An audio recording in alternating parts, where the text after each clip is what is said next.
Bonjour Dominique Provost. Bonjour.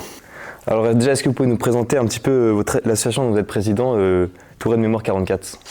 Oui, alors je suis président de cette association depuis maintenant 2 ans.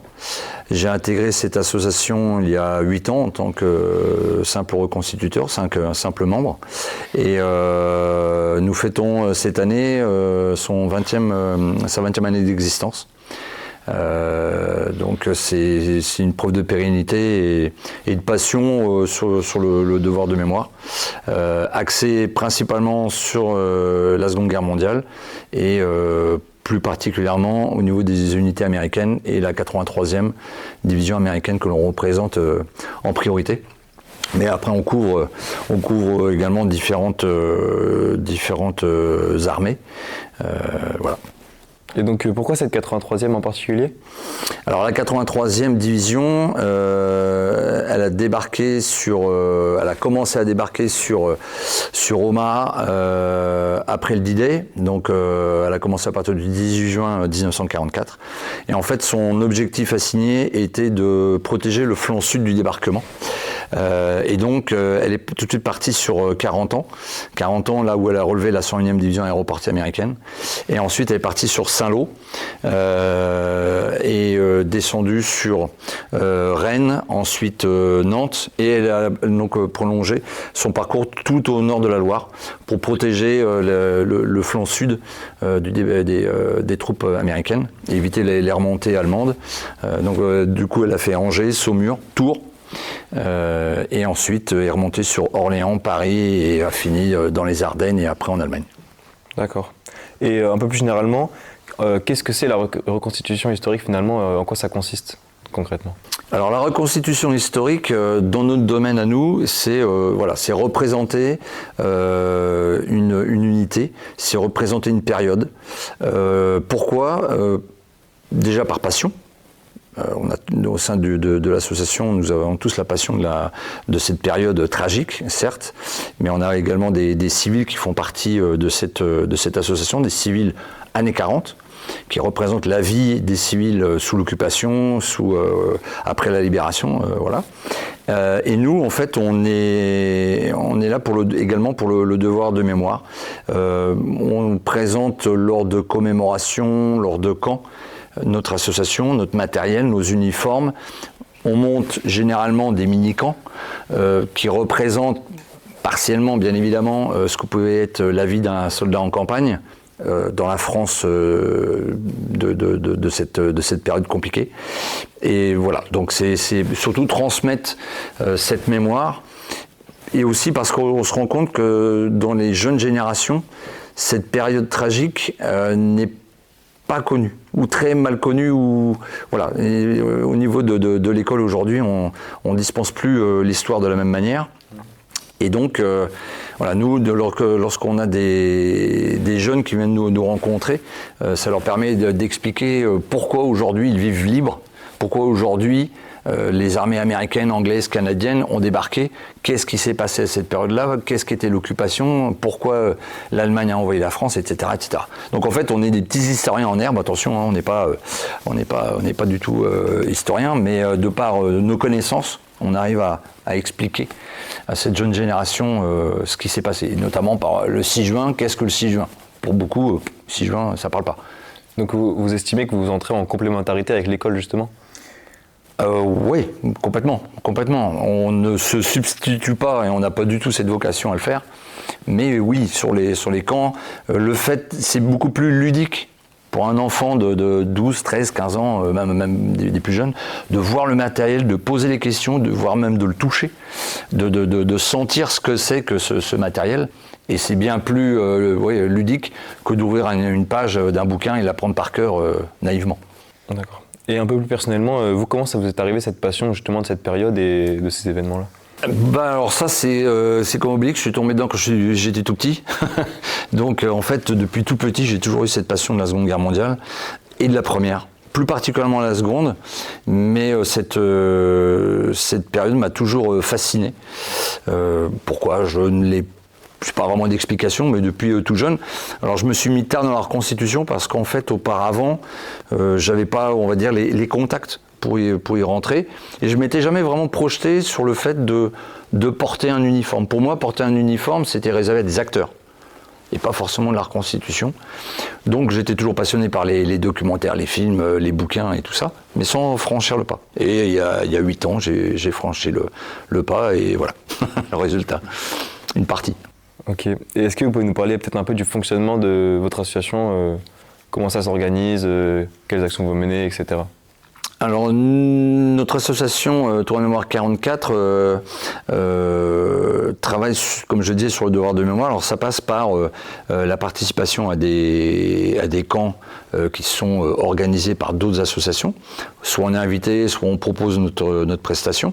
Des commémorations, type évidemment le 8 mai, mais bien d'autres. L'an dernier,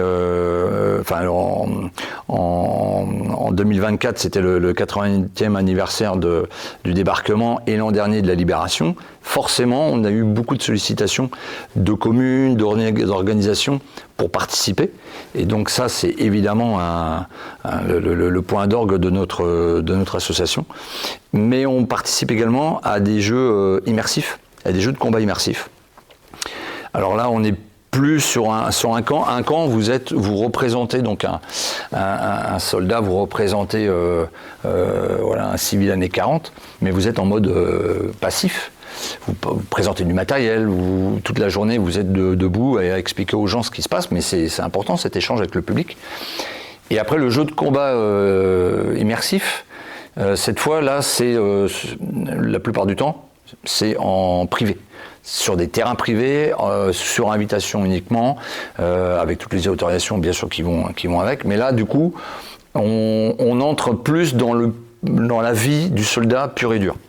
Les jeux de combat immersifs, vous avez un armurier qui est présent, vous utilisez des armes qui tirent à blanc, que ce soit pistolet, que ce soit les fusils et le matériel un peu plus lourd type mitrailleuse, en location. Et donc là, il y a des jeux de rôle. Donc là, c'est vraiment se mettre dans la peau d'un soldat, d'une compagnie, d'un peloton qui va partir en patrouille, qui va devoir bivouaquer dans les conditions de 44, donc sans le matériel moderne d'aujourd'hui.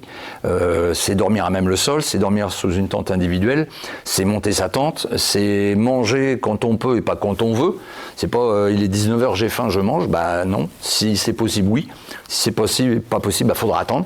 Ou manger rapide, enfin voilà. Se laver, c'est pareil. Lorsque vous partez sur une semaine complète d'immersion, vous vous lavez lorsque vous trouvez un point d'eau. Il n'y a pas toujours de facilité à trouver ça. Je me rappelle d'un événement qu'on avait fait il y a quelques années, où en fin de compte on s'était lavé qu'au bout du 4e jour. Et là, je peux vous assurer que vous retrouvez un plaisir fou, même l'eau est froide, mais vous vous en fichez.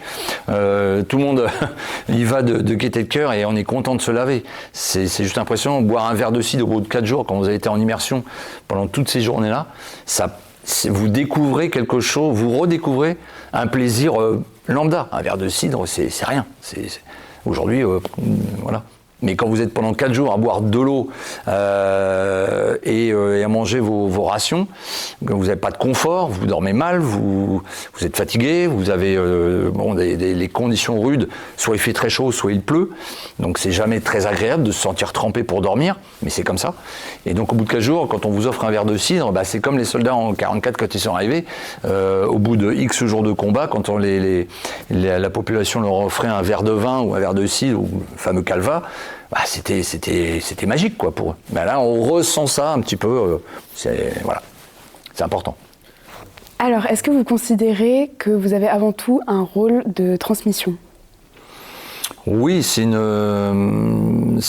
ça. C'est ce que l'on cherche à transmettre à travers notre passion. C'est avant tout une passion. C'est une façon de la vivre et de la faire vivre. De la raconter avec nos expériences à nous. J'ai pour habitude de dire qu'on n'est pas une unité paramilitaire, hein, absolument pas, ça n'a rien à voir avec ça. On a plus ou moins des expériences privées dans le domaine soit de l'armée ou police ou gendarmerie, mais c'est autre chose.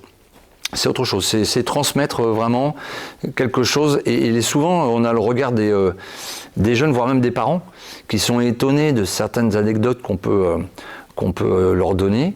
J'ai l'exemple un jour j'étais en tenue para, complète para, donc parachute, enfin avec le parachute, tout l'équipement qui va bien, et donc plusieurs kilos sur le dos, il faisait super chaud, enfin voilà.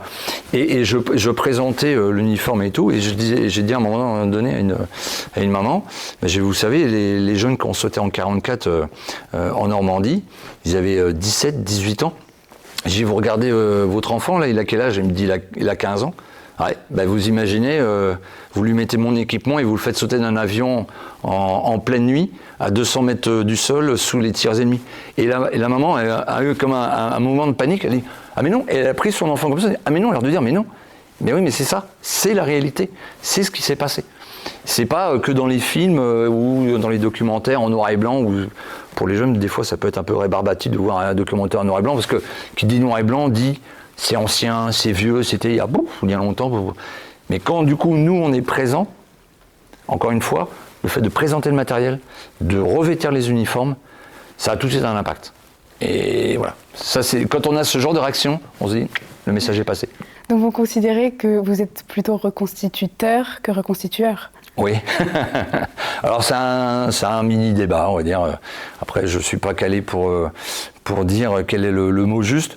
Ma préférence va plutôt à reconstituteur que reconstitueur, puisque je trouve que reconstitueur, c'est plutôt la contraction du mot premier, mais je ne fais pas partie de la langue française, l'Académie française, pour parler de ça. Mais oui, je trouve que c'est mieux de dire reconstituteur. Ce n'est que mon avis. Tuteur pour l'idée de transmission avant l'idée de tueur, parce que justement, vous êtes souvent perçu de manière assez mauvaise, si je puis dire, par l'opinion publique, l'opinion politique, parce que vous avez des armes, il y a de nombreux élus qui souhaiteraient restreindre votre accès aux armes, etc. Vous, qu'est-ce que vous en pensez de ça? Comment vous avez l'impression d'être perçu par l'opinion publique? En fait, j'ai par expérience déjà pas mal travaillé avec des communes, des municipalités, des maires. En fait, quand vous avez un maire ou une commune qui vous sollicite, c'est que déjà, de toute façon, elle abonde dans votre sens. Donc je dirais que soit j'ai déjà contacté des communes et du coup j'ai mes retours et donc potentiellement ils sont contre ce que l'on fait, mais ça se respecte, soit on nous a contactés et donc forcément ils sont plutôt pour. Pour ce qui est de ce que l'on représente, on ne peut pas cacher l'histoire. Elle existait. Aujourd'hui il y a une législation en vigueur en France. On sait géopolitiquement et même ce qui se passe en France depuis maintenant quelques années avec tous ces attentats qu'il ne faut pas jouer avec ça. Moi je sais que lorsque nous sommes sur des camps avec du public, je briefe bien tous mes gars pour dire il est hors de question qu'un enfant touche à une arme, ou au moins avec votre présence et sous votre autorisation. Et en aucun cas on ne met en joue qui que ce soit, le public ou qui que ce soit. Ce ne sont pas des jouets, ça reste une arme. À la vue du public, donc autant l'impact est important, le fait de revêtir un uniforme, de porter des armes, un casque, etc. Autant si vous l'utilisez à mauvais escient, effectivement, vous pouvez avoir un mauvais retour. On n'est pas des va-t-en-guerre. On n'est pas là pour faire guéguerre, on n'est pas là pour faire peur ou quoi que ce soit. Non, pas du tout. Donc ça, c'est quelque chose, nous, on y fait très attention. On porte nos armes à la bretelle ou sur le camp posé, mais c'est toujours en sécurité. Et de toute façon, nos armes respectent la législation, dans le sens où soit ce sont des armes qui sont neutralisées, souvent les normes de neutralisation de Saint-Étienne, soit ce sont des reproductions d'armes. Donc une reproduction d'armes, elle a tout d'une arme, mais complètement inerte. C'est un jouet. Voilà. D'accord. Et donc, à vos yeux, il n'y a aucun souci éthique par rapport à ça. Et est-ce que, justement, par exemple, les personnes qui auraient envie de faire de la reconstitution autour des armées allemandes et nazies, est-ce que vous trouvez qu'au contraire, ça peut poser un souci d'éthique? Alors ça, c'est un débat. C'est un débat. Alors si on se place côté allié, tout est plus fluide, tout est plus facile. Comme je disais, il y a une législation sur les armes, le port des armes et tout. Soit il y a des arrêtés préfectoraux, comme souvent en Normandie, qui interdisent le port des armes sous toutes ses formes, et ça se respecte et ça s'entend. Soit, oui, effectivement, après vous basculez sur les forces de l'Axe. Donc les forces de l'Axe, l'armée allemande, les italiennes et bon, plus rarement japonaises. Alors déjà, il y a une loi en France qui interdit le port de l'uniforme sur la voie publique allemand. Déjà. Le port des rulles est strictement interdit. Les rulles, ce sont les fameuses SS, Schutzstaffel. Ça, c'est totalement interdit. En représentation sous toutes ses formes. Photo, vidéo, physique, c'est totalement interdit.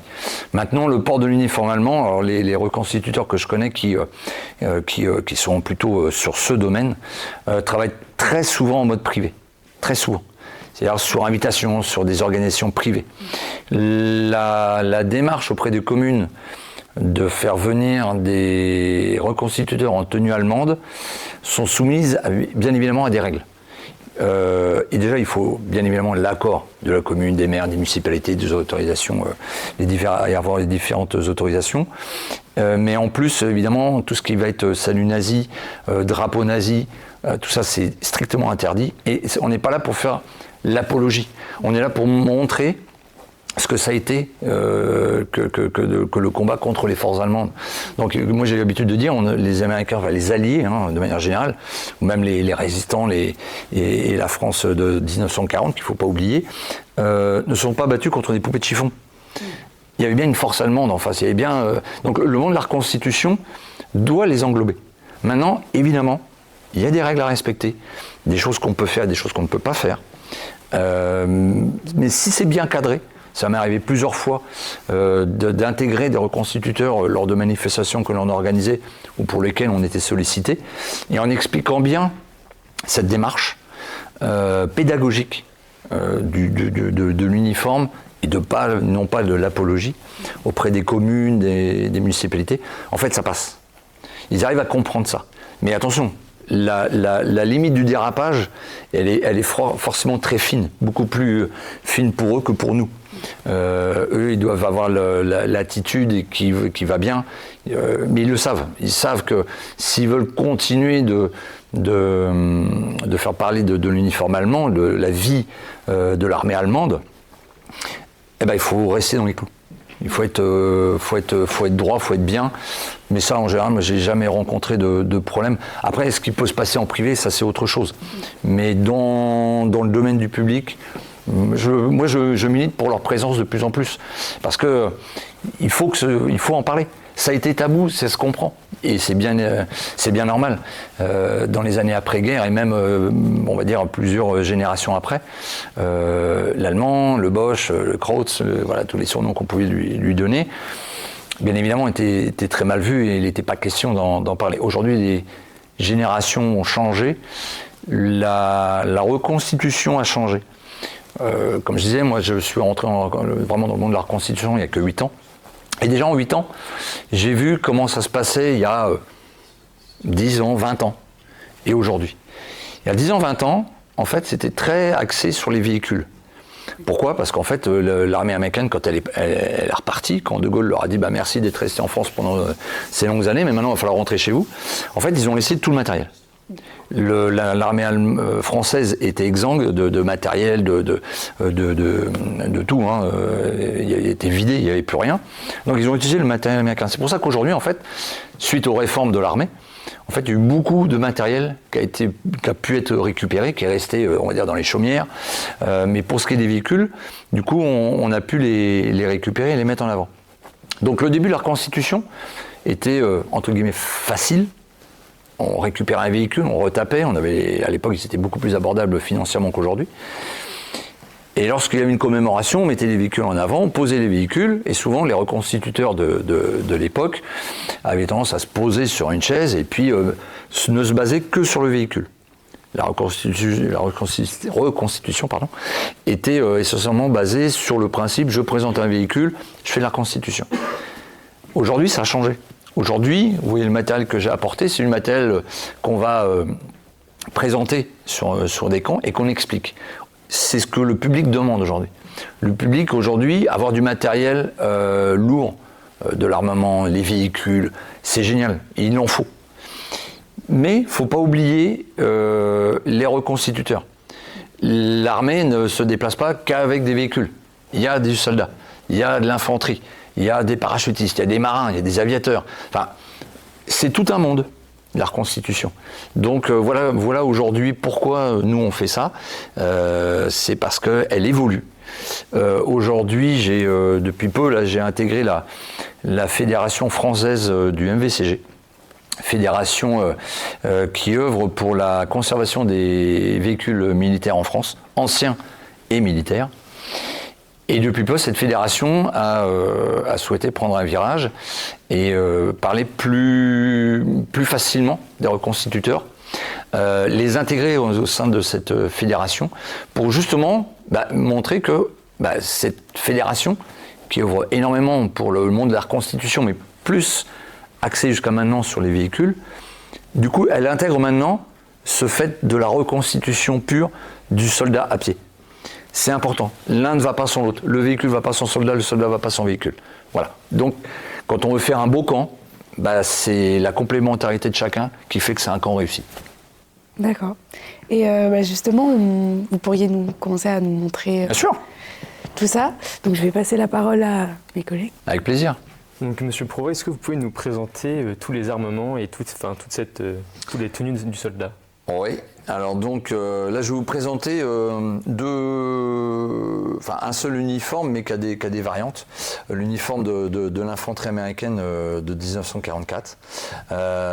C'est l'uniforme de base de l'infanterie. Pour cette époque. Alors on va commencer par le bas. Vous avez les fameux brodequins. Okay.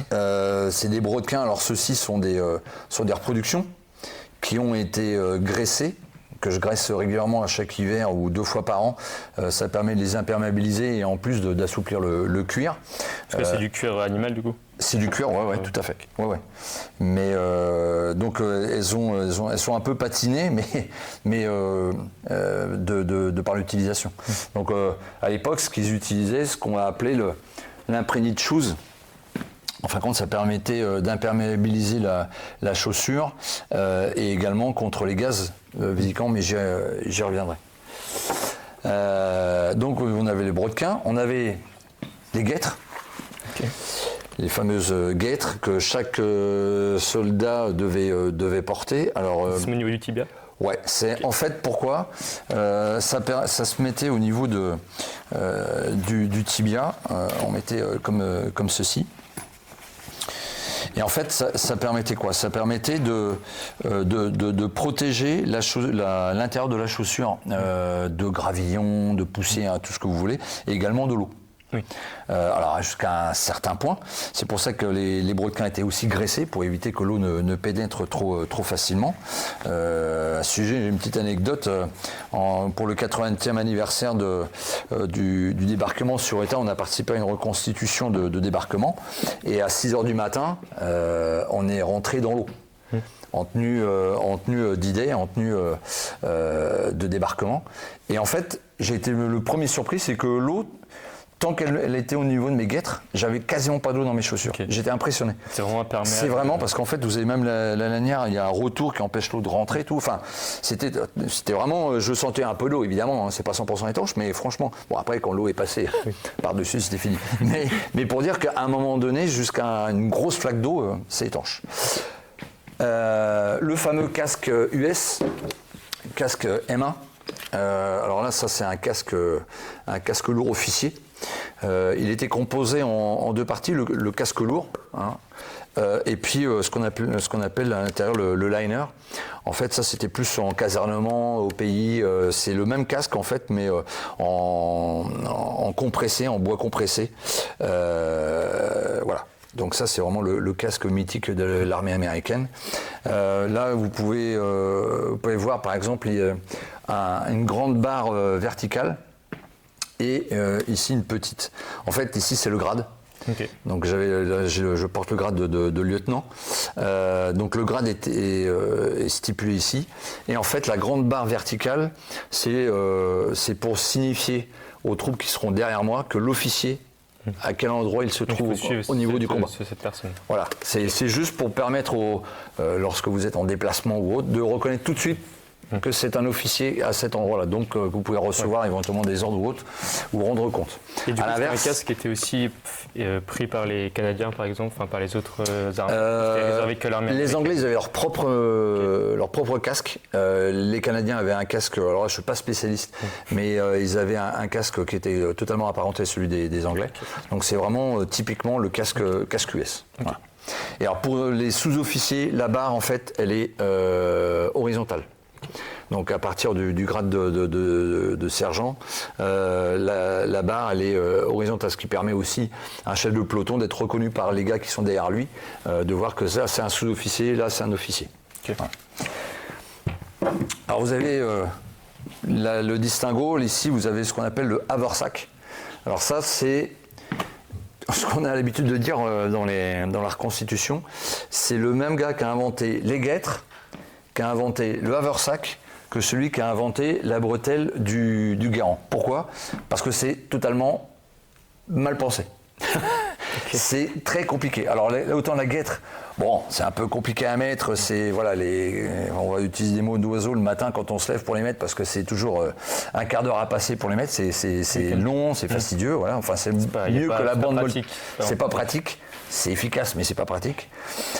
C'est toujours mieux que les bandes moltières françaises, qui était en fin de compte un tissu que l'on enroulait, qui était le même principe de protection, mais qui est encore plus pénible à mettre. Mais alors le haversack, c'est l'antithèse du pratique. On met tout dedans, mais alors si vous avez besoin de quelque chose, il faut tout déballer, et si vous n'êtes pas à plat, vous ne retrouvez rien, vous ne pouvez rien remballer, c'est une catastrophe. Je ne vais même pas le déballer parce que c'est vraiment pas pratique du tout. Il faut savoir que ça, c'est en dotation pour un soldat de l'infanterie américaine, c'est le sac, l'ancêtre du sac à dos. Et ça, on vous le retrouvez dans toutes les unités américaines d'infanterie. Et à l'intérieur, vous aviez des rations, vous aviez une demi-toile de tente, vous aviez couverture, vous aviez donc des rations, des sous-vêtements, enfin, tout ce qu'un soldat a besoin en déplacement en campagne. Et franchement, pas pratique du tout. Donc là, vous aviez la pelle, et là, vous aviez la gamelle du soldat à l'intérieur, plus la baïonnette qui était portée sur le côté. Ici, vous avez une musette M36. Alors celle-ci était utilisée, du coup ils ont quand même compris que ça devait être pas pratique, donc ils ont donné ça à l'infanterie, sous-officiers et soldats du rang. Et cette musette était plus utilisée par les officiers et également les parachutistes. Okay. En fait, les parachutistes, à cette époque-là, c'est l'élite de l'armée américaine, basée exclusivement sur le volontariat. Et du coup, ces parachutistes, ils étaient motivés par le fait qu'ils avaient une solde supplémentaire. En étant parachutistes, ils avaient une plus grande rémunération. Une rémunération plus élevée. Donc, okay. Pour l'époque, voilà, vous avez soif d'aventure. Enfin voilà, c'était autre époque. Mais voilà. Et donc du coup, ils choisissaient toujours le meilleur matériel pour eux. Donc c'est pour ça que la musette chez les parachutistes c'est ça et pas ça. Ça n'existe pas, c'est déjà pas possible avec tout ce qu'ils avaient comme matériel. Et ça, le côté plus pratique, il avait. Alors on peut voir que cette musette en fait c'est une originale. Elle est rigide. Et pourquoi ? Parce qu'en fait elle était caoutchoutée pour la rendre étanche au maximum. Parce que sinon, vous avez également des musettes qui sont en toile classique et qui prennent l'eau rapidement. Celle-ci, et voilà. C'était combien de poids et tout ça ? Le sac à dos Alors, en infanterie, ça reste assez léger. C'est quelques dizaines de kilos. On va dire que ça peut être 20 kilos, suivant le matériel, la durée de campagne. Après, il ne portait pas forcément au combat. Au combat, on s'allège, on garde les munitions, on garde son arme et on va au combat. Là, c'est vraiment pour faire de la liaison, enfin de la marche d'un point A à un point B. Mais voilà, les parachutistes, à l'inverse, sont extrêmement équipés. Puisqu'un parachutiste a pour vocation d'arriver en territoire ennemi et d'être tout de suite entouré et cerné. Donc, il doit être autonome. Il doit être autonome en munitions, en eau, en rations. Et tout le matériel possible à emporter. Donc du coup, des parachutistes ont facilement doublé leur poids en matériel. C'est-à-dire qu'un parachutiste qui pouvait faire 60-70 kg, parce qu'il faut savoir qu'à l'époque ils étaient relativement un peu plus petits qu'aujourd'hui et un peu plus menus, voilà, ils doublaient leur poids. Donc on voit des images d'archives où on voit les parachutistes monter dans les C-47 ou dans les planeurs et être poussés tellement ils ont de matériel. Donc 60-70 kilos, moi quand je porte mon uniforme complet parachute, dorsal et ventral inclus, lorsque je m'assois, je ne peux pas me relever tout seul. On le voit dans certains films où on voit le camarade relever son collègue. Bah oui, parce que tout ça, je peux pas. C'est trop lourd, et puis vous êtes harnaché de partout, enfin voilà. Là, vous avez une autre musette, une musette GP. Donc ça, cette musette-là, voilà, c'est pour remettre du matériel dedans. À l'intérieur de celle-ci, on trouvait facilement également les rations, un petit peu le quotidien de ce qu'avait besoin un soldat, sa trousse de toilette, etc. Et la musette GP, on pouvait mettre un peu tout ce que l'on voulait, de la munition ou autre. Mais encore une fois, l'armée américaine, il y a la dotation de base, et après la réalité du terrain. La réalité du terrain, voilà, on prend ce qu'on trouve, on jette, on modifie, on coupe. Enfin, je sais que les haversacks souvent étaient utilisés un petit peu en mode déjà sac à dos, parce que normalement le haversack, il est voilà, là il est en mode justement sac à dos, parce que la dernière fois que j'ai utilisé, je l'ai utilisé en sac à dos. Mais normalement, le haversack est attaché au ceinturon qu'on verra plus loin, mais c'est pas du tout pratique pour l'enlever. Encore une fois, enfin, il y a rien d'ergonomique. Voilà pour cette partie-là. Ici, on va retrouver donc à proprement parler donc l'uniforme. Alors là, vous avez la chemise en laine. La chemise en laine réglementaire, on retrouve là l'insigne de la 83e. Alors elle est portée en casernement, elle est portée un peu partout, mais au combat ils avaient tendance à enlever ces distinctions de grade et d'armée. On voit que ici les fusils croisés sont propres à l'infanterie pour éviter le côté brillant qui se voit de loin. Donc il est une cible plus facile du coup. Voilà, on est beaucoup plus vulnérable. Vu de loin, ça c'est une chemise originale, on a encore l'étiquette du Landry Number. Landry Number c'est la blanchisserie, okay. C'est l'étiquette de blanchisserie qui est encore dessus. Et là on a même un nom, le nom d'un soldat, Burleigh, avec son matricule. Voilà. Alors cette chemise dans la 83, donc il y avait la chemise en laine, on avait également la fameuse veste HBT. Alors à la base, cette veste-là est une veste de travail, mais en fait, de par son côté léger et pratique, parce qu'elle a des grandes poches, elle a été prise par la 83 pour être au combat. Au même titre qu'ils ont utilisé le pantalon HBT qui va avec. Encore une fois, il y a des poches cargo qui déjà est un plus, parce que ça, je vous amène l'uniforme de la 83, mais l'uniforme vraiment de base de l'infanterie, c'est un pantalon moutarde. C'est-à-dire qu'en fait, c'est un pantalon en laine à poche, mais à poche comme mon jean. Et vous n'avez pas de poche cargo. Donc en fait, vous vous retrouvez avec un uniforme où vous pouvez quasiment rien mettre dedans. Donc c'était pas pratique. Donc c'est pour ça que la 83 et d'autres unités l'ont vite adopté, parce que c'est pratique d'avoir des poches. Et on le voit aujourd'hui dans toutes les armées d'aujourd'hui, les uniformes sont blindés de poches parce qu'on a toujours besoin d'amener tout un tas de matériel avec soi. Une accessibilité qui est quand même plus facile du coup. Ouais, voilà. Moi je sais que lorsqu'on fait des jeux de combat immersifs, j'ai mes munitions dans les poches, j'ai des chargeurs, etc. Et donc c'est plus facile de reprendre, recharger, etc. que d'avoir ça dans le sac. Ou même dans enlever le sac, le prendre. C'est ça, c'est pas pratique. Pas pratique, et surtout, c'est une question aussi de survie, de réactivité à l'époque. Faut pouvoir vite recharger son arme. Alors par-dessus ça, vous aviez également ce qu'on appelle la veste M41.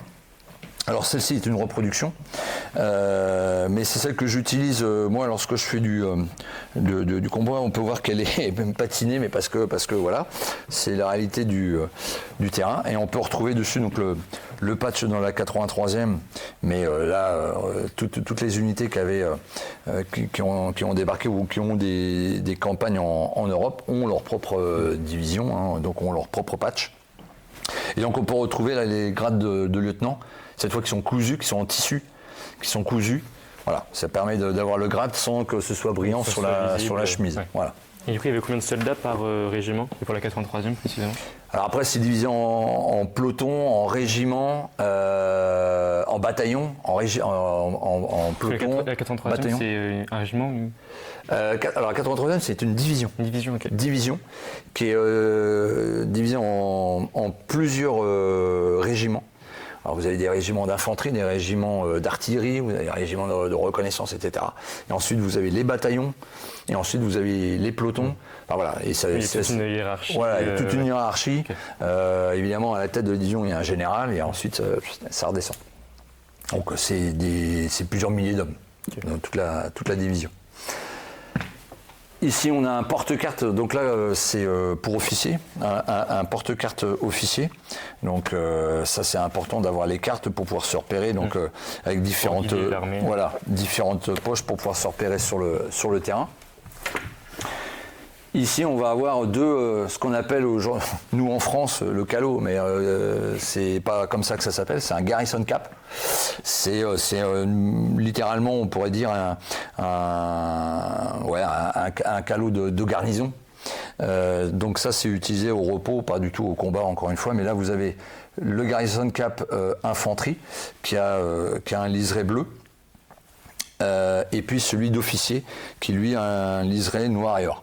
Enfin, quand chaque corps d'armée, que ce soit artillerie, que ce soit le médical ou autre, ont des liserés de différentes couleurs pour rapidement les identifier. Là, on va attaquer la partie un peu plus propre aux soldats, dans son mode de vie en campagne et comment il faisait pour se nourrir, se soigner et se laver. Là, on va avoir donc une trousse de toilette typique. Celle-ci est 100% originale. Alors en fait, il a metté tout simplement comme ça, comme un tablier, hop, et vous aviez à portée de main tout le nécessaire de toilette. Donc là, c'était vraiment accessible pour le coup. Donc là, c'était hyper accessible. Vous avez juste à trouver un point d'eau et puis c'était parti. Donc là, vous aviez une serviette en nid d'abeille avec elle est 100% d'origine, celle-ci. Avec les épingles à nourrice, vous aviez le petit miroir qui va bien, en bakélite, la crème à raser, vous avez ici encore le dentifrice. Qui est d'origine aussi? Ah oui, là c'est que de l'original. Tout ça c'est que de l'original. Vous avez, alors évidemment il y a la boîte de carton parce que je le garde comme une pièce de collection et donc parce que la reconstitution c'est ça aussi. On reconstitue, mais du coup, entre la frontière entre reconstitution pure et la collection, on a tendance à franchir le cap. Donc évidemment, tout ce qui est carton, ils n'utilisent pas. Mais ici, on a le blaireau, qui ne veut pas sortir. Voilà. On a le blaireau d'origine. Alors, le crayon hémostatique, en cas de coupure. Lorsqu'il se rasait, s'il se coupe, en fait, ils viennent cauteriser la plaie, la brosse à dents et le fameux rasoir également, qui est également dans sa boîte d'origine, mais que voilà. Donc voilà, ça leur permettait rapidement de pouvoir se nettoyer, d'avoir tout sous la main et puis au cas où, en cas de problème, en cas de contact avec l'ennemi, en fait, vous l'avez sur vous, mais vous pouvez prendre votre arme et aller au combat, c'est pas un problème. Donc voilà. Ça, c'est l'hygiène du soldat en temps de guerre est primordiale. C'est ce qui prévient beaucoup de maladies, puisque en fait un soldat qui n'est pas au combat, un soldat malade, c'est un soldat qui utilise les ressources de l'armée. Il faut du personnel soignant, il faut l'exfiltrer vers l'arrière, ça demande du personnel et tout ça. Et notamment, c'est pour ça que à l'époque, même encore un peu aujourd'hui, mais en termes de sniper, en fait, souvent, c'était pas forcément tué, c'était blessé. Parce qu'un soldat blessé demande plus de ressources qu'un soldat mort. Un soldat mort, certes, il est inactif, mais du coup, personne ne s'en occupe. Alors qu'un soldat blessé, forcément, on va l'évacuer. Donc, ça demande des ressources. Là, vous avez des paquets de cigarettes, pareil, originaux. Alors, ils sont sous blister moderne parce que je les ai protégés pour ne pas les abîmer. Donc, ça, c'est des marques de cigarettes de l'époque. Qui sont américaines ? Qui sont américaines, pas le mal, Lucky Strike, Chesterfield et Camel. Je fais pas de pub pour les marques de cigarettes, mais voilà. Et donc il y a les vignettes de douane dessus. Voilà, donc ça c'est également de l'origine. Là vous avez le réchaud. Ça c'est le grand luxe. parce qu'avoir un réchaud, c'était pas toujours simple. Il faut avoir le temps pour ça. Donc ça, c'est bien lorsque vous êtes en cantonnement et que vous avez le temps de vous faire chauffer quelque chose. Ça marche avec de l'essence. Vous remplissez et puis voilà, c'est un brûleur. Donc c'est bien pour manger chaud, ça réchauffe. Un soldat qui mange bien est un soldat qui combat bien. Ça, c'est depuis que l'armée existe, c'est une vérité immuable. La gamelle du soldat américain, voilà, qu'on découvre en deux parties, avec les couverts qui sont protégés dans des petites couvertures en cuir. D'une, ça évite de faire du bruit et ça évite lorsque c'est... parce qu'en fait, vous avez, comme je vous disais tout à l'heure, vous avez la pochette à gamelle qui est là et les couverts sont dedans. Donc pour éviter de percer la gamelle, voilà, il y avait des petits étuis cuir avec. Alors ça, c'est du... pareil, hein, il y a le matériel de base et puis il y a les petits plus qui arrivent après. Vous avez par exemple ici le food powder, ça c'est le talc. Le talc que l'on met dans les chaussettes pour éviter d'avoir des ampoules parce qu'ils sont, évidemment comme tout soldat, ils ont besoin de se déplacer. Il y avait l'alternative au réchaud, c'est des petites boîtes de conserve de combustible gélifié. En fin de compte, qu'ils ouvraient, qu'ils allumaient et ils pouvaient faire chauffer également leur ration comme ça. Okay. Voilà. Chaque soldat en avait une ? Oui, ça leur permettait de faire chauffer leur ration. Alors, s'ils avaient le temps, encore une fois. Sinon, c'était, on mange froid. Mieux vaut vous manger froid que pas du tout. Là, vous avez un stick de camouflage. Alors, même pour l'infanterie, il y en avait, très peu utilisé. Mais voilà, c'est un stick d'origine. L'imprimé de chose, j'en ai parlé. Et ça, c'est une petite boîte de conserve. C'est petit, mais j'aime bien, c'est sympathique en fait. Pareil, elle est pleine. C'est une peinture liquide contre les gaz vésicants. Alors en fait, qu'est-ce que ça veut dire ? Ça veut dire qu'en fait, à l'époque, dans la Seconde Guerre mondiale, le traumatisme de la Première Guerre mondiale avec les gaz destructeurs, le gaz moutarde et tout ce que l'on veut, il est bien présent, forcément, puisque la Seconde Guerre mondiale, elle débute juste un peu plus de 20 ans après la fin de la Première.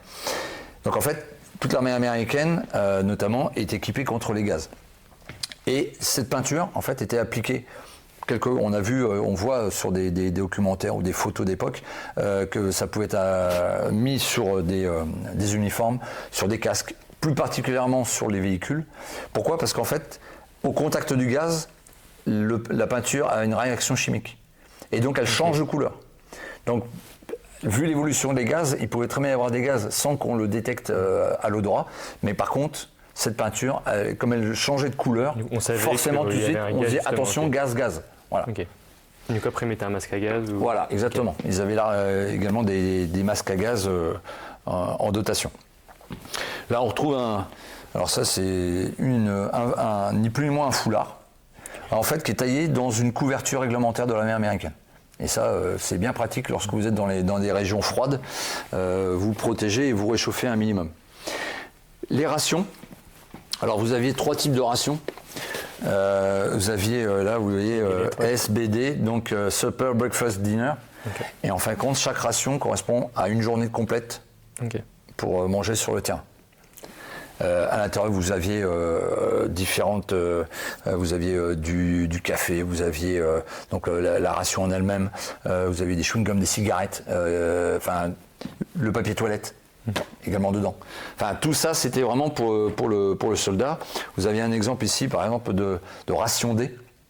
Alors la ration D, c'est ce qu'on pourrait appeler aujourd'hui une barre hypervitaminée. En fin, c'est une barre de chocolat avec des céréales qui est extrêmement vitaminée et ça vous donne un coup de peps pour continuer la journée.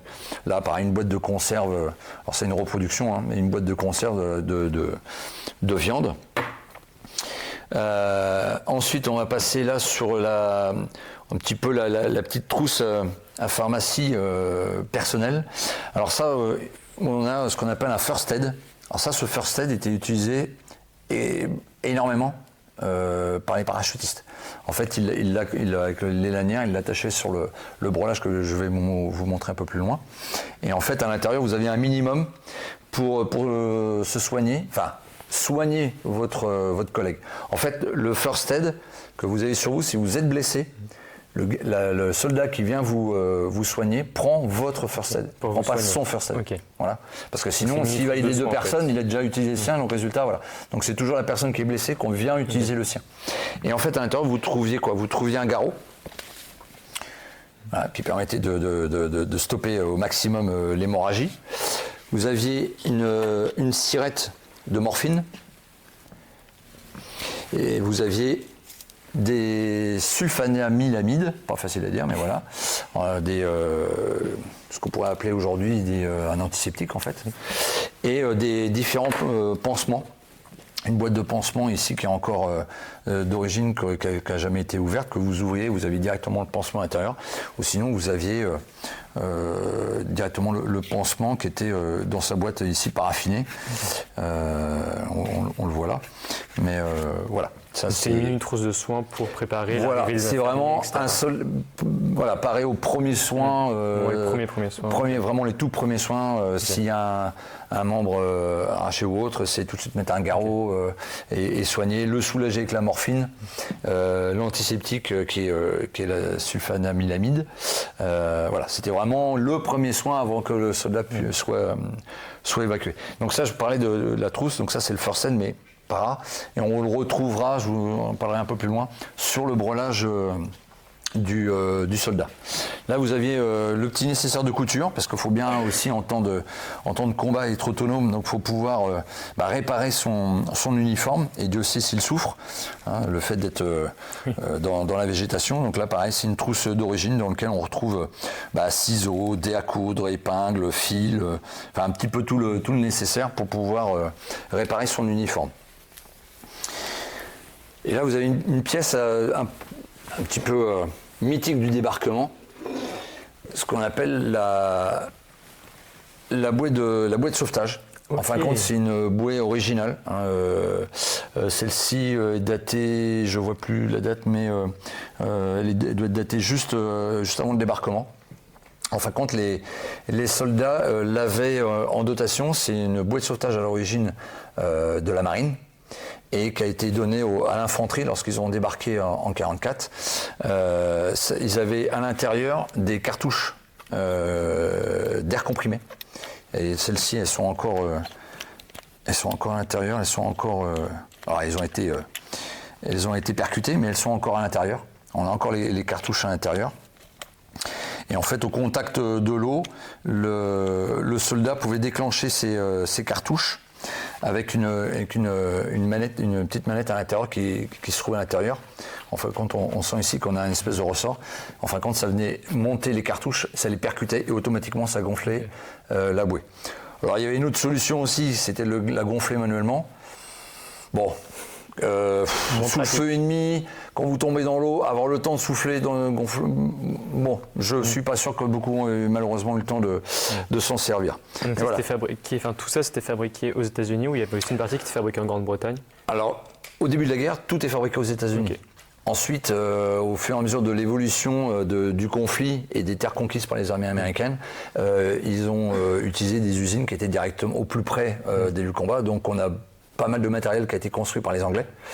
Comme après, à fin guerre, il y a même du matériel qui a été fabriqué en Allemagne et au Japon. Okay. Mais ouais, ça, c'est à la fin du conflit. Mais oui, on a beaucoup de ce qu'on appelle du British Made, qui est de la fabrication, on va dire sous licence américaine, mais de fabrication anglaise. Donc on voit des variantes qui sont assez sympas. On a évidemment, alors ça c'est le mythique drapeau américain. Alors en fait, pourquoi est-ce qu'il est rangé comme ça en triangle ? C'est tout simplement en hommage aux armées françaises lors des guerres d'indépendance. Ça représente le bicorne de Lafayette. Okay. Voilà pourquoi il est rangé comme ça en triangle. Ici, on a un moyen de communication. Alors, il y en a plein d'autres, hein. Il y avait des grosses radios, mais là, on a ce qu'on appelle un BC611, l'ancêtre du Talkie-Walkie, tout simplement. Un gros téléphone, quoi. Un gros téléphone, l'ancêtre préhistorique de l'iPhone, mais voilà. Et à l'époque, ça fonctionnait, alors sur des courtes distances, mais ça fonctionnait, c'était le début de la communication radio. C'est vrai qu'à la Première Guerre mondiale, il n'y avait pas de communication radio, la Deuxième Guerre mondiale, on commence. Et là, du coup, c'était que les officiers qui en avaient? Alors, service transmission. Dans chaque, dans chaque service spécialisé. Alors, il y avait les gros services de transmission qui permettaient de rediriger un petit peu toutes les informations aux différentes compagnies et régiments. Mais dans chaque peloton, il y avait des opérateurs radio. Alors, avec des radios plus ou moins lourdes qu'on pouvait avoir embarquées dans les véhicules, ou à dos d'homme, ou comme ça en moyen léger de transmission. C'est une partie de combien de... Là, c'est quelques kilomètres, c'est très peu. Okay. C'est très peu. Voilà, donc là, on a, par exemple, toujours pareil pour les troupes d'invasion, parce que, les Américains sont arrivés en France, mais ils avaient un petit guide qui leur a été fourni pour pouvoir parler. Alors, c'est totalement phonétique. En fin de compte, lorsque vous ouvrez, vous pouvez regarder, la façon de dire les choses est extrêmement phonétique. C'est vraiment essayer de se faire comprendre de la population française et pouvoir communiquer et se faire comprendre. Voilà. Okay. Et tout ça, c'est original. C'est pas une reproduction. Ça, c'est ce qui était en dotation à toutes les armées américaines. Bon, Dominique, je te laisse continuer. Ouais. Eh ben, écoute, on va passer sur la partie armement. Là, je vous présente 4 armes qui sont quand même mythiques de la Seconde Guerre mondiale et à proprement parler de l'armée américaine. Là, vous avez un Colt 45. Alors, le fameux Colt 45, modèle 1911. Produit donc comme son nom l'indique, de 1911, première production dans les premiers mois de l'année 1912, et en fait cette arme a été en service dans l'armée américaine jusque dans les années 80, avec des variantes, avec des évolutions, mais c'était une excellente arme. Aujourd'hui, l'arme que je vous propose aujourd'hui, c'est une arme qui tire à blanc. Alors aujourd'hui, la législation veut que pour détenir une arme à blanc, il faut la déclarer. Sur son compte SIA, voilà, c'est l'obligation légale aujourd'hui. Donc ça, c'est une arme qui tire à blanc. On peut pas mettre de munitions à elle ni quoi que ce soit, mais lorsque l'on fait participe à des jeux de combat immersifs, il a tout son intérêt. C'est nécessaire. Voilà. Donc ça, c'est vraiment l'arme de prédilection des officiers. Le calibre, c'est un calibre 45 ACP que je vais pouvoir vous montrer. Donc elle, c'est une réelle ou c'est une... Alors c'est une reproduction mais qui tire à blanc. Okay. C'est pas un Colt 45 original, c'est une reproduction moderne, mais assez fidèle à l'original, mais voilà, qui tire à blanc. D'accord. Et pour exemple, voilà, ça c'est un chargeur, un véritable chargeur de Colt 45 avec la munition inerte. On voit le calibre, c'est ce qu'on appelle un 45 ACP, donc l'équivalent du 11,43 mm français en conversion. Donc là, on passe sur le mythique Garand M1. Celle-ci, cette arme que je vous présente, c'est une arme totalement inerte puisque c'est une reproduction d'armes. C'est pas de l'acier, c'est du Zamac. On peut voir qu'à l'intérieur, il n'y a aucun mécanisme d'armement, c'est totalement inerte. Elle a été repatinée, repeinte et tout pour ressembler un peu plus à une arme de l'époque. Mais voilà. Donc ça, c'est vraiment l'arme de dotation de l'infanterie américaine. Sa munition, ce sont des clips de 8 cartouches. 8 cartouches en calibre 30-06, donc l'équivalent du 7,62. Vous insériez le clip entier à l'intérieur du Garand. Et lorsque les 8 cartouches étaient tirées, on a le clip qui était éjecté. C'est ce fameux cling que l'on entend sur tous les films de guerre qui utilisent des Garand. C'est ce que l'on voit qui est éjecté au final. Donc après, il réinsère à l'intérieur un clip de 8 cartouches. Donc ça, c'est vraiment une arme redoutable par rapport en face où l'armée allemande qui disposait de Mauser, mais à ce qu'on appelle la culasse calée, c'est-à-dire qu'en fait, ils devaient à chaque fois recharger l'arme. Alors qu'en fait, ça, c'est un fusil semi-automatique. Donc semi-automatique veut dire qu'en fait, on n'a pas besoin de recharger. On tire, on lâche la détente, on represse la détente et on retire un deuxième coup. Donc c'était un avantage assez conséquent. Un gros avantage. Alors déjà parce que vous aviez un appui-feu qui était quand même du coup beaucoup plus rapide et important. Et surtout, vous ne perdiez pas votre visée. C'est-à-dire que lorsque vous visez et que vous avez juste besoin d'appuyer, pas de souci. Alors qu'en face, les armes allemandes avec leur culasse, ils tiraient, ils rechargeaient, ils réépaulaient. C'est du temps et vous perdez votre visée. Oui. Voilà. Donc là, on est sur une Thompson modèle 1928. Celle-ci date aux alentours de 1941 avec les références. Donc ça, c'est une arme, cette fois, qui a réellement existé. C'est une arme neutralisée, qui a été en fonctionnement. Aujourd'hui, elle ne peut plus tirer. Elle a été neutralisée par la manufacture d'armes de Saint-Étienne. C'est une arme un peu hybride parce qu'en fait, jusqu'en 1941, l'arrivée de la guerre relativement subite avec Pearl Harbor, l'armée américaine n'était pas préparée. Donc il a fallu qu'ils livrent rapidement des armes le plus vite possible en vidant tous les stocks. C'est une arme qui valait cher pour l'époque, mais en dotation pour les officiers en priorité. Donc là on est sur une arme automatique. On pouvait choisir avec le sélecteur full ou semi-auto. Donc c'est le tir au coup par coup ou rester appuyé sur la détente et on vide le chargeur. Donc là on est sur c'est sur une arme.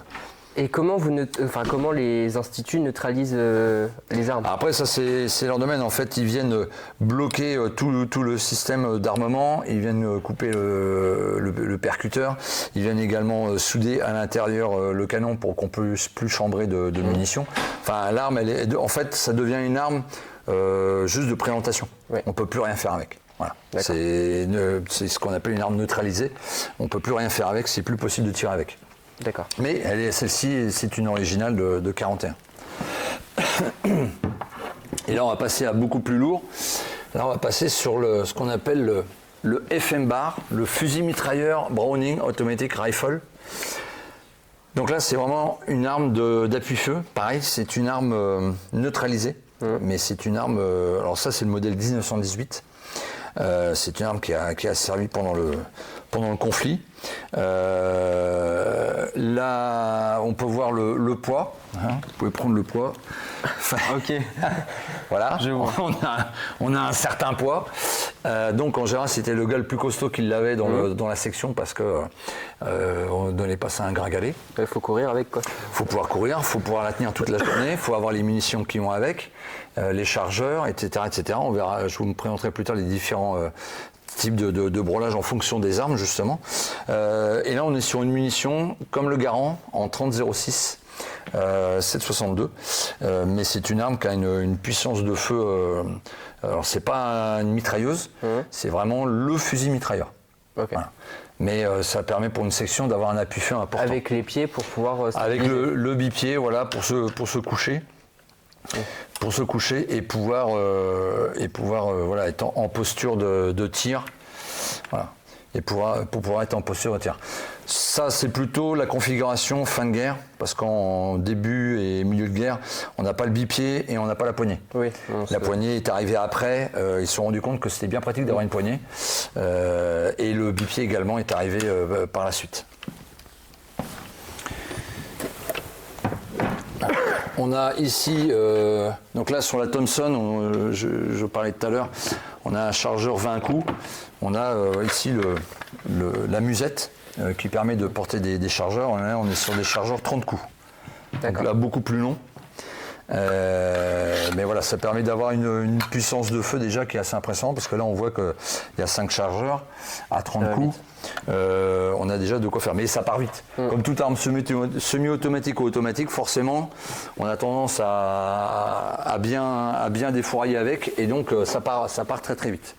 Voilà un peu le panel d'armes qu'avaient les Américains durant la Seconde Guerre mondiale. Alors il y en a bien d'autres. Oui, je me doute. L'USM-1, l'USM-1 Para, le Springfield 1903, enfin voilà, il y a plusieurs autres armes.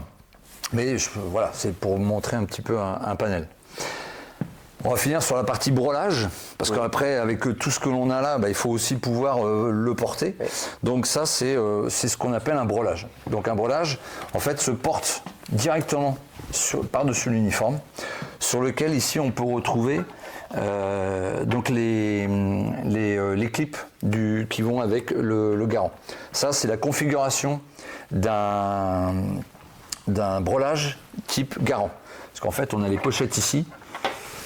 Donc ça, pareil, c'est un original. Et on a les... Voilà. Et à l'intérieur, vous retrouvez le clip de garant. Alors là, vous avez ici un clip garant avec des munitions à blanc que j'utilise lorsqu'on va sur des jeux de combat immersif. On voit bien que là, ça, c'est pour du display. Hein, donc là, il n'y a rien. Ça, c'est juste du métal. Hein, c'est une reproduction en métal de munitions. Là, on est sur des munitions qui tirent à blanc. Voilà. D'accord.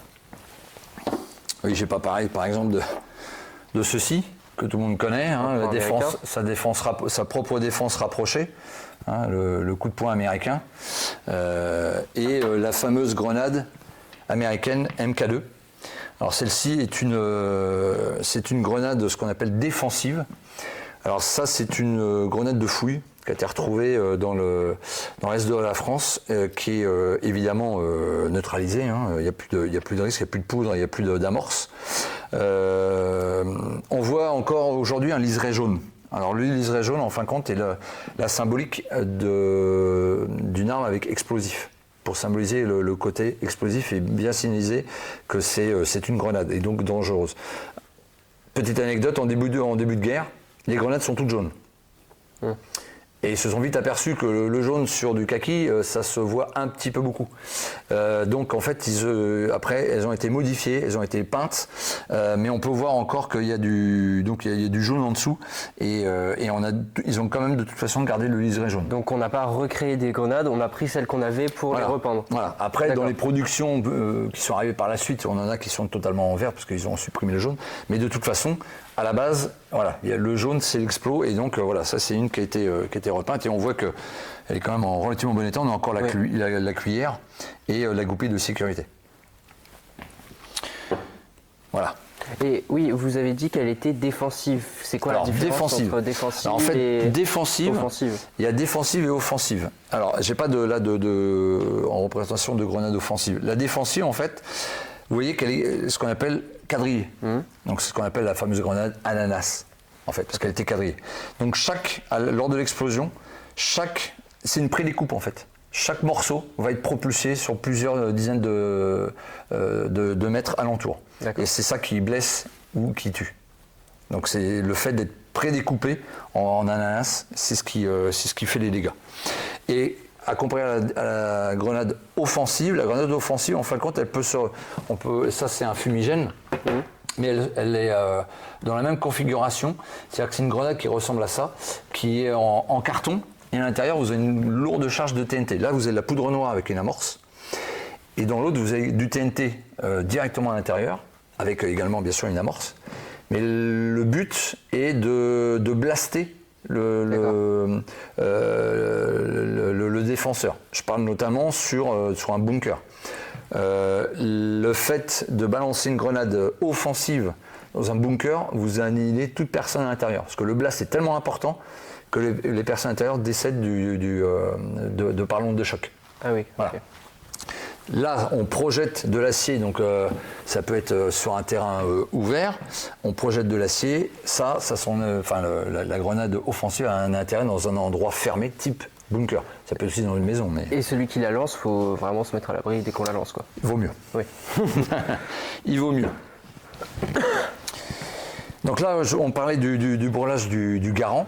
Donc là, on a le fameux, ce qu'on parlait tout à l'heure, le fameux First Aid. Donc ça, c'est le First Aid de l'infanterie, à comparer au First Aid ici, qui était accroché sur le brelage des parachutistes. Ça, c'est le First Aid, mais on retrouvait exactement le même kit. C'est le même kit, c'est la même chose, mais qui est accroché au ceinturon. Donc épingle, etc. Et, oui, vous aviez la morphine, le pansement, Ah oui, ok, le sulfanamilamide à l'intérieur. C'est ça. Ok. Ici, vous avez le holster. Alors ça, c'est réservé aux officiers et quelquefois aux sous-officiers. Le holster pour mettre le Colt 45, à portée de main évidemment. Ici, vous avez la gourde US, ici, avec le car. Le car est important puisque c'est ce qui vous permet de... Je vais prendre l'autre. C'est ce qui vous permet de faire chauffer votre eau, faire chauffer votre café, voilà. Et c'est pas toujours très ergonomique, pas toujours très facile d'obtenir le matériel que l'on veut. Donc c'était ingénieux, hein. Vous aviez donc la gourde qui se trouvait à l'intérieur du car, le tout dans une housse. Là vous mettiez votre eau. Et en fait, ici, vous avez, hop, vous ouvriez là, vous verrouillez là, et vous avez... Une casserole. Voilà, on peut faire chauffer dedans, mais exactement, oui, tout à fait. Oui. Vous pouvez faire chauffer dedans tout ce qui était possible de faire chauffer. Le but d'un soldat, c'est de manger. Donc après, que ce soit là-dedans ou que ce soit dans une gamelle, peu importe. Hein. Oui, à la limite, entre le choix de porter ça ou ça, il va préférer porter ça, mettre ses rations dedans et les faire chauffer, et remplacer l'espace d'une gamelle par de la munition ou autre chose. Ils avaient quand même le choix de leur équipement un petit peu. Il y a la dotation de base, mais encore une fois, la réalité du terrain. Oui. Sur le terrain, on s'adapte. C'est le propre de chacun. Faut pouvoir s'adapter à l'environnement, à la situation. Si à un moment donné, vous avez plusieurs kilomètres à faire et que vous êtes surchargé en poids, la gamelle, je suis le premier à dire, si j'en ai pas besoin, je la jette. On s'en débarrasse. Donc, et puis l'armée américaine était tellement dotée en matériel que au prochain point, ils pouvaient en redemander, ils en auraient eu. Donc, c'était pas un souci. Donc là, on a la grenade, j'en veux pour la grenade, la gourde. Là, on a une grenade ici. Mais alors celle-ci, par contre, ça c'est totalement une reproduction. Oui. Donc on voit qu'elle ressemble pour beaucoup à une vraie, mais celle-ci, c'est une reproduction, elle est encore en plastique, et donc voilà, ça, absolument aucun danger. Et quand vous faites des jeux avec tout ce matériel, est-ce que vous avez des grenades à blanc ? Alors non, parce qu'en fait, les grenades à plâtre, c'est souvent ce qu'on appelle comme ça, il y a quand même de la projection. Okay. Donc il y a un danger. En airsoft, ils l'utilisent. Pourquoi ? Parce qu'ils peuvent l'utiliser. Parce qu'en airsoft, vous avez des lunettes de protection. Et vous pouvez l'utiliser avec les billes parce que c'est obligatoire. Nous, dans nos jeux, si on met des lunettes de protection modernes avec un équipement, enfin, c'est anachronique, ça va pas. Oui. Donc, on n'utilise que des munitions à blanc, pas de billes, pas de projection. Donc, les grenades à plâtre, non. D'accord. Dans certains cas, comme nous, on a pu utiliser, on s'en est servi en piégeage. C'est-à-dire qu'on va piéger un endroit. Mais du coup, on sécurise, on sait que on va pas la balancer à la personne, elle a un endroit, elle est cachée à un certain endroit, elle va exploser, mais il n'y a pas de risque, c'est que du plâtre et du plastique, mais voilà. Donc c'est quand même très très limité l'utilisation de ce genre de munitions. En plus, ça coûte cher. Oui, je me doute. Donc voilà le brelage qui va avec le Garand. Là, vous avez le même brelage, mais cette fois qui est destiné pour un officier. Alors pourquoi ? Parce que du coup, on retrouve ici un porte-chargeur pour la Thompson. Donc on retrouve la même chose, vous avez le brelage, le First Aid, l'étui holster. Là ici vous avez une grenade smoke et à nouveau une grenade ici en plastique en reproduction, mais qui fait son affaire. Vous avez donc là un porte-chargeur également de Colt 45. Là, il y a également le porte-chargeur Colt 45 puisque j'ai le holster. Mais voilà, ça, c'est typiquement le brelage officier avec son porte-chargeur de Colt 45. Et puis, dernière pièce à présenter. Ici, on a ce que l'on appelle un ceinturon, mais cette fois du FM bar. C'est le ceinturon qui permet de recevoir tous les chargeurs qui vont sur le FM bar. Donc vous imaginez, lorsque tout ça c'est plein de munitions, le poids que ça fait. En plus de l'arme. En plus de l'arme, c'est pour ça qu'il ne fallait pas le gringaler de service, Oui. il fallait bien le gars un peu costaud qui est dans de l'endurance, parce que fallait le porter. Et ça, celui-ci est daté, on peut voir, mars 1918. 18. Donc c'est un bon première gamme et qui a également servi en Seconde Guerre. Vous retrouvez ici également inclus un porte-chargeur de Colt 45. Là c'est pour sa défense rapprochée parce qu'en fait avec ça c'est quand même super lourd et dans un environnement type maison ou autre, enfin ça vous est quasiment d'aucune utilité. Mieux vaut avoir un Colt 45. Voilà. Et là. Les armes, il y a vraiment une distance, il y a vraiment des moments où on va s'en servir parce qu'il y a des circonstances où les ennemis sont plus loin. Le petit Colt 45 sera pour la défense rapprochée, voilà, exactement. Oui, tout à fait. Est-ce que dans une guerre où les armes à feu, il y en a énormément, est-ce que des armes comme le poing américain, ça sert vraiment dans des moments de crise? Je vais prendre un exemple. Je rentre dans une maison et puis je tombe sur un assaillant qui me désarme. Si j'ai la chance d'avoir ça dans ma poche, je vais pouvoir me défendre. D'accord. Voilà. Encore une fois, c'est la défense rapprochée. J'ai mon poing, mais si je peux avoir accès dans une poche à mon poing américain, je vais pouvoir me défendre. Parler du couteau en défense rapprochée, là on a un USM 3. C'est aussi une reproduction, mais ça permettait aussi de pouvoir se protéger et rapidement se défendre. Donc voilà un peu une partie du matériel que je vous ai apporté. Encore une fois, c'est pas exhaustif, c'est pas à 100% tout pareil. Il y a, dans ce que je dis, pareil, je ne suis pas historien, donc j'ai pu faire des omissions, j'ai pu faire des erreurs, mais voilà, c'est ce qu'avait un peu le soldat en campagne pendant la Seconde Guerre mondiale sur le théâtre européen. Et tous ces équipements, ça commence déjà à en faire pas mal et je pense que vous en avez encore avec les autres membres de l'association. Tout ce matériel, vous le trouvez comment? Est-ce que ça coûte cher? Comment vous faites? Ça coûte très cher. Oui, alors en fait, la reconstitution, comme je disais en préambule tout à l'heure, elle évolue. Et de mon point de vue, le point de bascule, il a commencé lorsque le film Il faut sauver le soldat Ryan est apparu sur les écrans. Ça a été une onde de choc pour les gens, pour le public. Et également, ça a commencé à dire mais il faut qu'on soit plus réel dans ce que l'on fait. Parce que la reconstitution, voilà, les objets sont là. Il faut les utiliser correctement. Et voilà, je pense que a vraiment eu un point de bascule avec ça. Donc on se les procure, alors soit sur les sites d'annonces spécialisés, soit des marchands spécialisés qu'on trouve un peu partout en Europe et même aux États-Unis, lors de bourses, alors des bourses Militaria. Mais le prix, oui, il y a 20 ans, il y a certains articles qui ne valaient rien ou très peu, et aujourd'hui, du fait de l'engouement, les prix explosent. On trouve même des aberrations en termes de prix.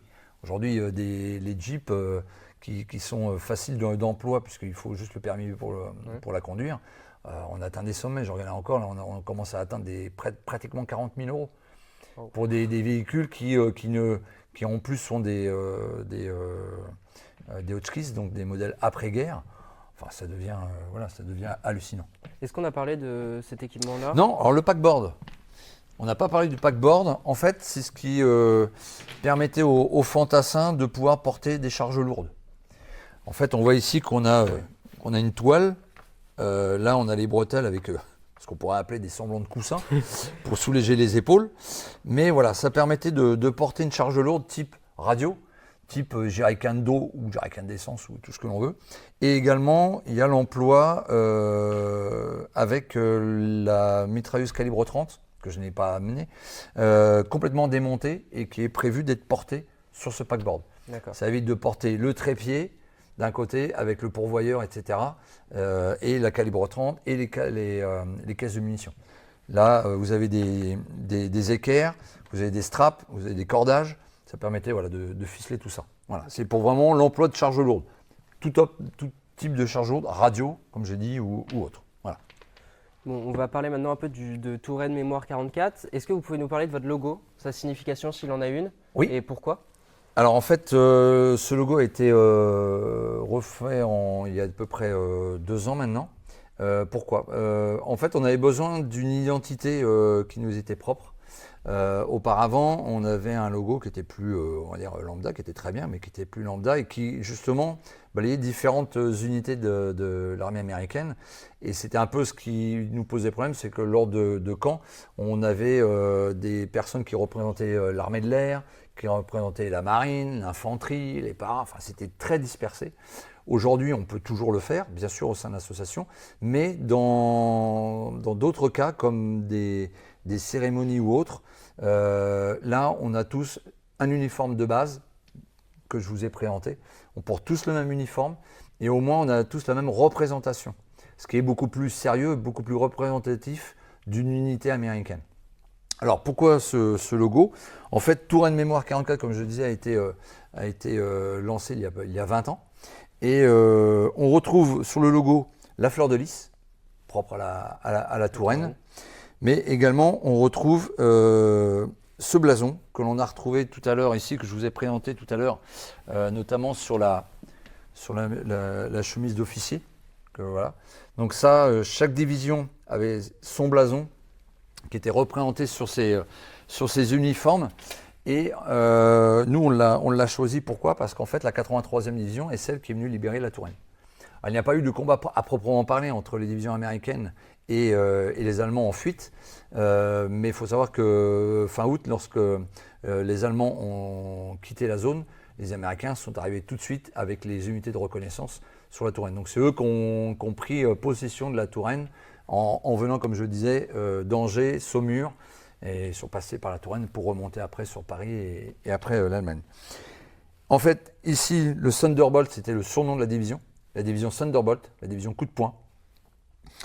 Et les 5 étoiles correspondent aux 5 campagnes qu'a réalisé la 83e division.